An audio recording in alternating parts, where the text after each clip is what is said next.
Pag-usapan din natin 'to mga minamahal. Isang pare, oo, tinulagsa itong si Cayetano, itong si Father Reyes. Kasi ginagamit niya ang Diyos sa kanyang political agenda. Sino bang Diyos?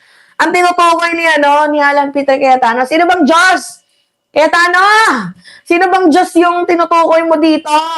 Hindi kasi umubra yung kanilang first script, 'di ba? Yung putukan sa Senado, pangalawa yung pagtatanggol kay Jinggoy, pangatlo naman yung eksena na naman tungkol sa Kodita. Lahat hindi umubra. So, sa madaling sabi palpak, lahat na si Cayetano, nagdasal na, ganon. Nagdasal na si Cayetano. Sino yung Diyos niya? Si Gibbs. Chris Roosevelt.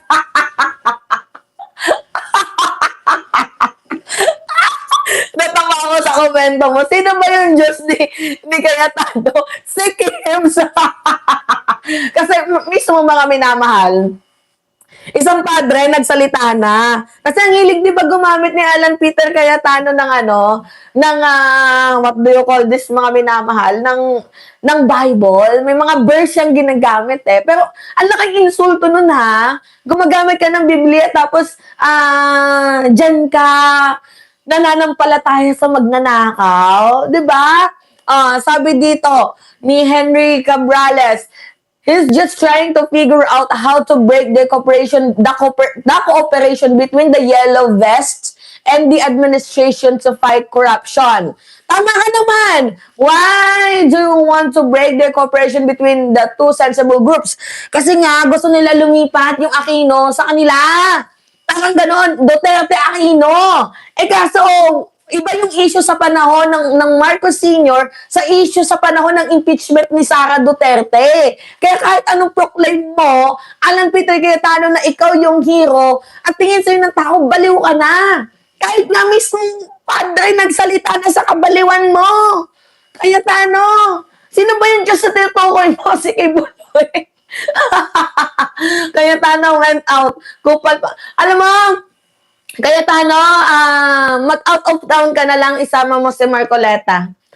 Tama na yan, Cayetano, wag mo nang ipilit. Nagmumukha ka ng baliw. Tama na, Cayetano, wag mo nang ipilit kasi pag pinilit mo pa yung sarili mo, nagmumukha ka ng may mental. 'Di ba? Everything they did to cover up their allies. There were a lot of sloppy scripts. And beside mga minamahal, itong ginagawang ingay ni Alan Peter Cayetano, syempre malapit na yung impeachment July 6 eh. Di ba malapit na yung impeachment, so gumagawa na sila ng kahit anong alingasaw. Di ba? Gets din nyo, gumagawa na sila ng napakadaming katarantaduhan. Di ba? O, ngayon, sige. Ay, Diyos ko, panoodin natin to mga minamahal. Nagsalita na si Father. Oo. Inuligsa ni Running Peace Father Robert Reyes. Inuligsa ni Running Peace Father Robert Reyes ang ilang pahayag ni Senador Alan Peter Cayetano kaugnay ng kanyang pananampalataya at pamumuno sa Senado sa paglulunsad ng bagong ecumenical faith group na Kingdom Keepers. Ginit ni Reyes na di dapat gamiting pangkatwiran sa mga posisyong pampolitika ang Biblia. Sa programang memo ng BNC, kinwestiyon ni Father Robert ang ilang pahayag ni Senator Alan Peter Cayetano tungkol sa kanyang pananampalataya habang pinaglalaban ang kanyang posisyon bilang Senate President. Ayon kay Reyes, mapanganib ang paggamit ng Kristyanismo bilang bahagi ng political agenda. O, diba? Diba yung kakampi ninyo INC? Diba? Doon ka sa INC humingi ng tulong. Wag dito sa sa mga Kristiyano. Lakas din ng tama na ito ni Cayetano, no? O, tingnan nyo, nagba-Bible verse. Si Loco, nagba-Bible verse. Anong ka-fake-fakean yan, Cayetano? Addictus Rex! Ito, mas mukhang addict si Cayetano. Diba? Mas go to mental or kailangan nang magpa-check up talaga nito. Diba mga minamahal? Maybe the crazy one will find a place to stay. Kailangan ni Cayetano ngayon ng comfort ng mental. Kasi kulang na talaga. Parang, tingnan nyo, the way naman si Cayetano, parang ano siya, parang pastor.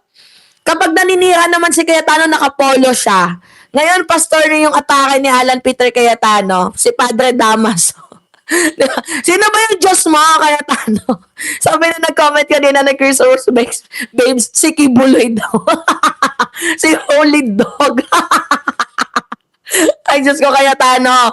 Kahit mismo yung isang padre sumuko sa kantaduhan mo, sasabihin ng pare, pre, tama na, pre. Tama na, pre, maawa ka sa sarili mo, pre. Diba? Ah, Diyos ko. Sige, continue tayo sa sinabi ni Father. Oh. Buti hindi si Father Flavi yung nagsalita. Kasi kung si Father Flavi yan, malilintikan si Kawatano niyan. Anyway, sulong ng pansariling interes. Anya, ang paggamit sa Biblia ay hindi otomatikong patunay ng katotohanan o katwiran. Na-infect na ang bansa natin doon sa tinatawag ni C.G. Sereno na performative Christianity. No, performative Christianity. You use Christianity to justify behavior, to justify performance, and you say something, you do something, and then you add scriptures as if your performance is acceptable, is legitimate. Pero you do not use, that's a wrong use of scriptures. Christianity is not performance. Para kay Reyes, ang tunay na pananampalataya ay hindi nakikita sa mga simbolo o pahayag, kundi sa pagiging tapat sa mga aral ng Diyos at sa pagpapakumbaba sa harap ng taong bayan. Kaya nga, sabi sa statement namin, it is a presumptuous blasphemy to say that God does not doubt me. We don't presume the opposite, that we are not sinners, that we are worthy 100%. I'm sorry, Alan Peter, I cannot see how you can presume to be sinless and how you can presume to be worthy before God. Before your people see your so many sins and your unworthiness to be where you are right now. Samantala, so sa madaling sabi, kaya paano, ang dami mo ng kasalanan, tas ikaw pang gumagamit ng Biblia. Diba, Dictus Rex, ang sakit nun.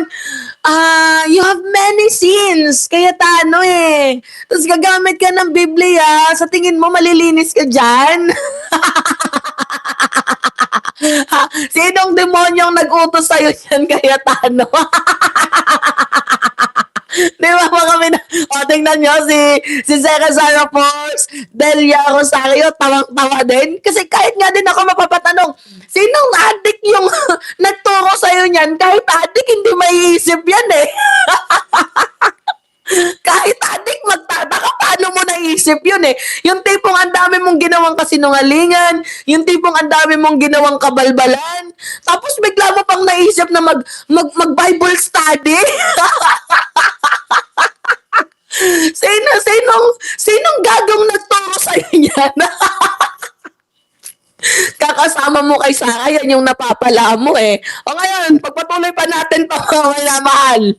naniniwala rin si Reyes na hindi lamang politika, kundi pati salapi ang nagiging sanhi ng pagkakawatak-watak sa ilang religious groups. Kinestyon din ito ang moralidad ng ibang mga religious leaders na nagiging dependent sa mga pabor o benepisyo mula sa mga politiko.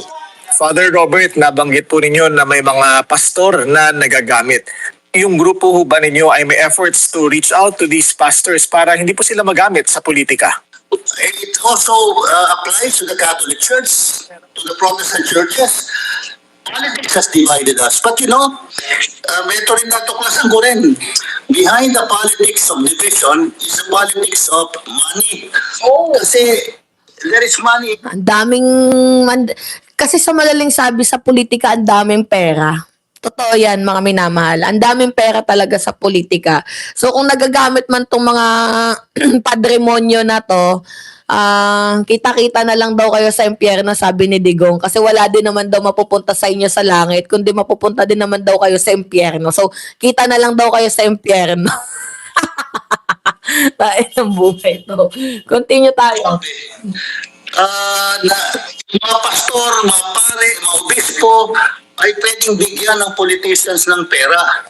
At pag nabigyan po ng pera, we become blind to the sins of our benefactor. This is really a word that my Protestant evangelical friends would always use, it is an abomination, di ba? Na yung mismong mga church leaders, moral, spiritual leaders, become corrupted by politicians. Iginiit ni Reyes na dapat manatiling malaya ang mga simbahan at mga faith leaders sa impluwensya ng politika at salapi. Diba? Sana, totoo, mga minamahal, na yung simbahan ay Diba, dapat nga meron tayong tinatawag na separation ng church and state. Diba, mga minamahal? Dapat meron tayong separation ng church and state. Kaso parang ang nangyayari, walang separation ng church and state dito kasi nga they are all blinded by money. Money is the root of evil talaga. Mapapatunayan natin yan ngayon. Tingnan niyo si Cayetano. Kahit anong katarantaduhan, banggitin niya na yung Diyos. Wala siyang pakialam. Malaki yata yung naibabayad dito eh. 'Di ba, mga minamahal?